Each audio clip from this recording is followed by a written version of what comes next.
नया दिन, नई शुरुआत, एक नई वीडियो के साथ।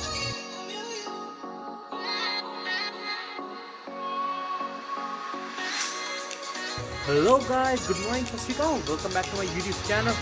माय नेम इज़ यूज एंड आज एक नई वीडियो के साथ मैं आप सबके सामने हाजिर हूँ। और आज की वीडियो किस बारे में होगी वो आपको टाइटल देख के पता लग ही गया होगा कि कैसे आप अच्छा कर सकते हो एकेडमिक्स में, how to get better grades and how to overcome all the tackle situations which come when you do assignments and quizzes. Like Canadian जो एजुकेशन सिस्टम है उसमें आप अच्छे ग्रेड कैसे ला सकते हो। इंडिया और कनाडा की स्टडी तो बहुत डिफरेंट है, बहुत बार सुना है ना। मगर इंडिया में चलो अपने 90% आते थे, मगर यहाँ पे बच्चे आके डी ग्रेड, एफ ग्रेड लाते हैं, या कभी अभी सी ग्रेड 65%। सो मैं आज यहाँ पे आपको टिप्स एंड ट्रिक्स दूंगा थोड़ी बहुत, और थोड़ी बहुत आपसे बातें करूँगा जिसमें मैं आपको बहुत यूज़फुल एंड इंपॉर्टेंट चीज़ें बताऊँगा जिसको आप सुन के एंड अप्लाई करके आप बढ़िया से बढ़िया ग्रेड ला सकते हो। जो भी आप चाहो, A+, A-, जो चाहोगे वो आएगा आपका grade. So without any further due let's get start.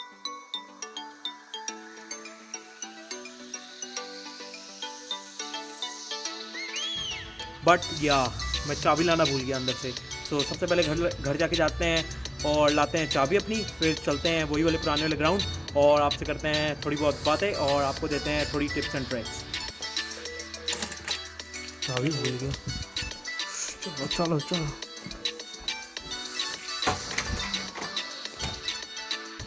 आज का मौसम चेक करो गाइस, फिर से वैसे ही है, एकदम ठंडा आज, मगर पॉजिटिव में है temperature specially.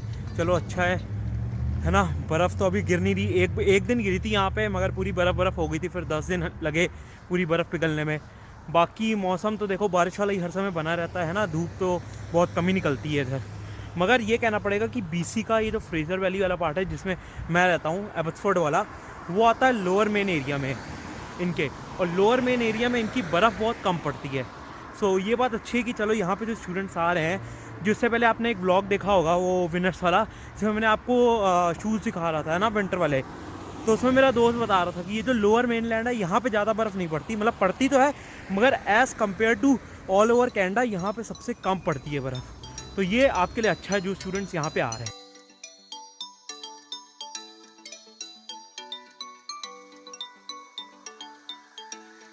Okay, so finally इस वीडियो की शुरुआत करते हैं, और सबसे पहली चीज़ हम समझते हैं कि डिफरेंस क्या है हमें, क्योंकि समझना है सबसे पहले कि इंडिया में और कनाडा की स्टडी में डिफरेंस क्या है। अगर हमने डिफरेंस समझ लिया तब you can get more than what you think. Okay, so सबसे बड़ा डिफरेंस है प्रैक्टिकल वर्क। इंडिया में बहुत सुना है हमने और कि थ्योरी बेस्ड और स्टडी बेस्ड जो भी होता है सब कुछ थ्योरी बेस्ड होता है, like very few is practical. अगर 100% स्टडी है, मानो 80% थ्योरी, 80 to 90%, 10 to 20% प्रैक्टिकल है। यहाँ पे उसी का उल्टा है। अगर आपकी कोई ऐसी फील्ड है जिसमें आपको हैंड्स ऑन एक्सपीरियंस चाहिए, जैसे मेरी खुद की फील्ड है एक CIS है ना, कंप्यूटर इन्फॉर्मेशन डिप्लोमा की है ना, उसमें अगर आपको नेटवर्किंग का कोर्स सीखना है तो आपको राउटर्स के अंदर जा जाके, मतलब राउटर्स तक जा जाके आपको तारे इधर से उधर कनेक्ट करनी है, जो भी कुछ होता है ना वो हमें हैंड्स ऑन कराया जाता है। अगर हम साइंस स्टूडेंट्स की बात करें जो बायो में है, केमिस्ट्री में है, उनको एक्सपेरिमेंट्स खुद कराए जाते हैं ना। कोई और भी स्टडी, एग्रीकल्चर है, कोई भी स्टडी है ना, यहाँ पे मोस्टली जो काम होता है वो हैंड्स ऑन होता है। हैंड्स ऑन से फ़ायदा क्या मिलता है स्टूडेंट्स को कि अब एक बात समझो, अगर हमें पढ़ना है तो आप वीडियो देख के ज़्यादा समझ पाओगे कि अगर मैं सिर्फ बोल रहा हूँ वो आप ज़्यादा समझ पाओगे, है ना। दैट्स वाई वीडियो से ज़्यादा समझ पाओगे, है ना। सो सेम चीज़ होती है हैंड्स ऑन में। हैंड्स ऑन जब भी आप करते हो ना, आप अपने हाथों से कुछ कर रहे होते हो, सो वो हमारा ब्रेन ज़्यादा पकड़ता है। तो सबसे बड़ा डिफरेंस यही है कि हैंड्स ऑन एक्सपीरियंस यहाँ पे आपको ज़्यादा मिलता है India as compare to India. अब उससे स्टडी, एक्चुअल स्टडी में कैसे फ़ायदा होता है और आप कैसे अच्छे ग्रेड ले सकते हो। सोचो फॉर एग्जांपल कोई भी आपका कोर्स है, एग्रीकल्चर, CIS का, IT का, या बायो का, केमिस्ट्री का, अगर उसका पेपर आ रहा है, पेपर तो चलो मोस्टली थ्योरी होता है ना, ठीक है, वाइवा को छोड़ के। थ्योरी पार्ट में अगर कुछ भी आपको आता है, कोई भी क्वेश्चन आ रहा है, ठीक है, या तो आपने रट्टा लगाया हो तब आप कर सकते हो, ऐसे अगर हम इंडिया के हिसाब से बात करें तो, है ना, क्योंकि मोस्टली थ्योरी है। यहाँ पे बात करें आपने हैंड्स ऑन वो चीज़ की होती है। अब जैसे मुझे कोई राउटर का या कोई भी स्विच का कोई भी क्वेश्चन आता है, अगर वो मैंने हैंड्स ऑन किया है तो मैं ज़्यादा अच्छे से उस क्वेश्चन को कर पाऊँगा। सबसे बड़ी चीज़ और मेन चीज़ यही है कि आपको समझना है कि जो भी चीज़ आप कर रहे हो वो आप प्रैक्टिकली कर रहे हो, और जब भी आपको जॉब लेनी है इन फ्यूचर जाके आपकी आफ्टर स्टडीज़ के बाद वो आपसे थ्योरी नहीं पूछेंगे, वो कहेंगे प्रैक्टिकल मुझे करके दिखाओ, क्योंकि my company need this and if you can do this then we will hire you, है ना। सो सबसे बड़ी चीज़ ये है। ये है बात मार्क्स डिस्ट्रीब्यूशन की, कि यहाँ पे कैसे मार्क्स डिस्ट्रीब्यूट होते हैं, है ना।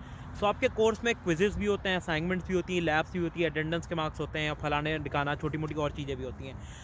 अब आपको 1% मायने रखता है। अगर आपको गुड ग्रेड चाहिए, बढ़िया ग्रेड चाहिए, तो आपको 1% मायने रखता है। अगर मैं अपनी यूनिवर्सिटी की बात करूं, सो 90% से अबव, मतलब 100 में से अगर 90 मार्क्स से अबव आप चल रहे हो ओवरऑल कोर्स में, तब आपका A+ आएगा। 80 से नीचे चल रहे हो और 75 से ऊपर हो तो B+ आएगा। ये सब आपको कोर्स आउटलाइन में पता लगेगा, जो आपके इंस्ट्रक्टर्स आपको प्रोवाइड करेंगे, ठीक है।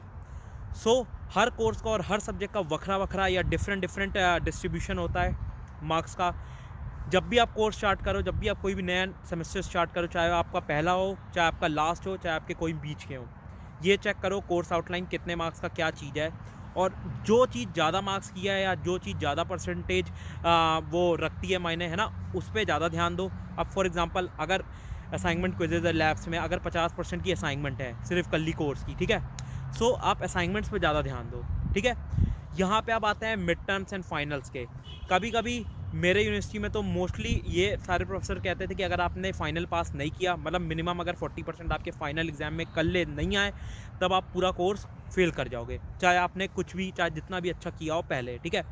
सो ये चीज़ आप ध्यान रखें कि अगर ऐसा कोई केस है तो फाइनल एग्ज़ाम की भी अच्छी तैयारी करें। कभी कभी क्या होता है कि कोई जो प्रैक्टिकली कोर्स होते हैं उसमें ये लोग ये करते हैं कि जो आपने फाइनल प्रोजेक्ट किया होता है, ये लोग कभी कभी फाइनल प्रोजेक्ट के 10% होते हैं, 15% होते हैं, ठीक है। जो आपने फाइनल प्रोजेक्ट पूरा किया होता है उससे रिलेटेड क्वेश्चन पूछ लेते हैं आपके फाइनल एग्जाम में। कभी कभी बच्चे क्या करते हैं कि इंडिया से बनवा लेते हैं पैसे दे के प्रोजेक्ट, ठीक है, क्योंकि उनको आता नहीं है और उनसे बन भी नहीं रहा होता प्रोजेक्ट। जब उनसे फाइनल एग्जाम में उससे रिलेटेड क्वेश्चन पूछे जाते हैं, तब बच्चे वहाँ पे फंस जाते हैं। और अगर आप वो क्वेश्चन आंसर मतलब अच्छे से आंसर ना कर पाओ, तो प्रोफेसर आपको बुला के इन्वेस्टिगेट भी कर सकता है कि आपने फाइनल प्रोजेक्ट कैसे किया था। और क्योंकि यार फाइनल प्रोजेक्ट में अगर आपके आ रहे हैं 20 में से 18, फाइनल एग्जाम में अगर आप नहीं कर पा रहे हो तो ऑफकोर्स यार पूछेगा ही। अगर आपने खुद से किया होगा तो आप अच्छे से दे पाओगे। सो ये सब छोटी मोटी चीज़ें हैं, अगर किया है या करवाया है, पता होना चाहिए सब चीज़ों के बारे में। और ये जो 1% मार्क्स है, यही जाके आपके ओवरऑल जो GPA होती है, या उसको कह सकते हो current GPA of every semester, वो मेंटेन रखती है। अगर हम ओवरऑल GPA या सबसे हाईएस्ट GPA की बात करें, वो होती है 4.3। 4.3 में अगर अबव 2.5 चल रही है, that's very good and very very good. अगर उससे नीचे चल रही है, सो कभी कभी यूनिवर्सिटी आपको वार्निंग देने लगती है, और एट द एंड अगर 2 सेमेस्टर लगातार 2 से नीचे है या 1 से नीचे है, वो आपको बाहर भी निकाल सकती है, सस्पेंड कर सकती है यूनिवर्सिटी से। अब इसमें असली रोल क्या आता है कि जो प्रोफेसर हैं और काउंसलर्स हैं, एकेडमिक एडवाइजर्स, ये आते हैं 3 मेन चीज़ आपके GPA और आपका ग्रेड बढ़वाने के लिए। वो कैसे? पहले सेमेस्टर में आप अपनी GPA बहुत हाई कर सकते हो। क्यों? क्योंकि आप नए स्टूडेंट्स हो, और आपके जो पहले सेमेस्टर में जो कोर्स होंगे वो बेसिक लेवल के होंगे, जो आप पहले ही सेमेस्टर में कर लोगे। मतलब वो बहुत इजी होते हैं। समझ लो फॉर एग्जांपल अगर कंप्यूटर का कोर्स है, ठीक है, मोस्टली मैंने पहले सेमेस्टर में वही चीज़ पढ़ी जो मैंने इंडिया में 12th में पढ़ी थी। सो मुझे वो चीज़ आती थी और मैंने अपनी GPA बढ़ा ली, ठीक है।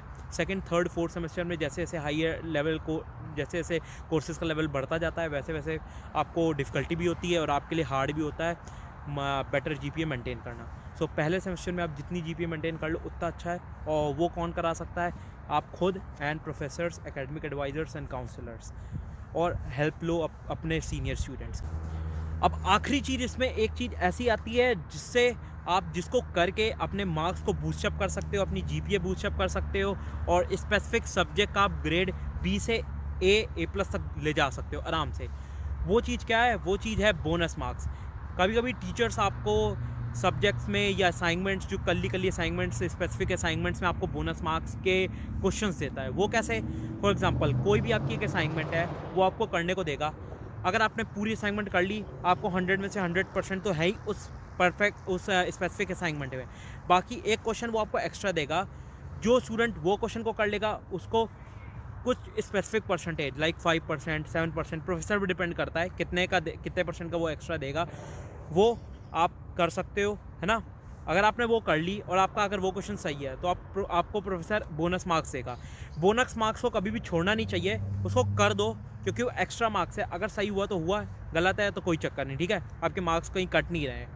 मगर बहुत स्टूडेंट्स इसको छोड़ देते हैं, कहते हैं यार बहुत हो गया है ना, स्टडी डन है, असाइनमेंट एक बार कंप्लीट हो गई है, बोनस क्या करना है। बोनस करो, that will boost up your GPA and your marks for that course, and with overall this you can increase your overall GPA as well, because after you graduate, एक बार आप graduate हो जाते हो तो आपकी ओवरऑल GPA देखी जाती है, ना कि हर एक सेमेस्टर की GPA। सो अगर मैं अपनी GPA की बात करूँ तो मेरी तो अभी तक तो बहुत अच्छी रही है, अबव 3 रही है ओवरऑल। और मेरे कल्ले जो वो थे सेमेस्टर थे, उसमें मैंने पहले सेमेस्टर में मेरे पास एक टफ कोर्स था, तो उसकी वजह से मेरी 3.5 रही थी। उसके बाद मेरे सेकंड थर्ड में जैसे जैसे हायर लेवल के होते गए कोर्स, वैसे मुझे जॉब भी मिल गई थी, फिर मुझे जॉब पे भी ध्यान देना था, तो उसकी वजह से 1-2 पॉइंट कम हुए। मगर एट द एंड मैंने सेमेस्टर लास्ट 2 सेमेस्टर में मैंने आके मेहनत की और मैंने अपनी GPA बढ़ाई और अब 3 रखने की पूरी कोशिश की।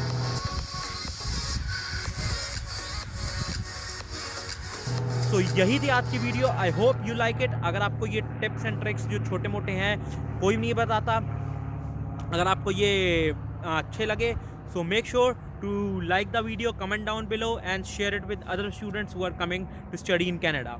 एंड जिन्होंने अभी तक मेरा चैनल सब्सक्राइब नहीं किया, कर लो गाइस, बहुत अच्छी तगड़ी वीडियोस आने वाली हैं आगे आप सभी के लिए। और करो, कोई अगर स्पेसिफिक टॉपिक पे आपको वीडियो चाहिए तो करो उसको कमेंट डाउन बिलो, या करो इंस्टाग्राम पे मैसेज, ये रही इंस्टाग्राम की ID, and follow me there. I post like students stuff there too. और बहुत सारे स्टूडेंट्स के आजकल मुझे मैसेज भी आ रहे हैं, क्योंकि पहला सेमेस्टर बहुत लोगों का शुरू हो गया है ऑनलाइन स्टडी में, तो ये तो बहुत बेनिफिशियल है। मैं कह रहा हूँ, सच्ची बात कह रहा हूँ, अगर आप A+ लेके चलोगे तब कहीं जाके आपका A- तक आता है, वो भी ऑनलाइन में स्पेशली मैं कह रहा हूँ। इन पर्सन में तो चलो टच रहता है प्रोफेसर से, है ना। करो प्रोफेसर को ईमेल, कुछ नहीं समझ आता। बाकी करते हैं इस वीडियो को यहीं पे एंड, मिलता हूँ नेक्स्ट वीडियो के साथ बहुत जल्द। टाटा बाय सी। अभी ये देखो स्प्रिंग आया हुआ था तो सारे पत्ते जो झड़ गए यहाँ पे, मगर अब आने शुरू हो गए हैं तब भी पत्ते। मगर देखो ठंड आएगी तो फिर वही होता है, बर्फ़ गिरने पे पत्ते पूरे फ्रीज हो जाते हैं। मेरा पेड़ एक तरह से फ्रीज ही हो जाएगा। बाकी ये देखो पत्ते तो वैसे आ गए हैं पेड़ों पे अब। चलो बढ़िया लग रहा है मौसम।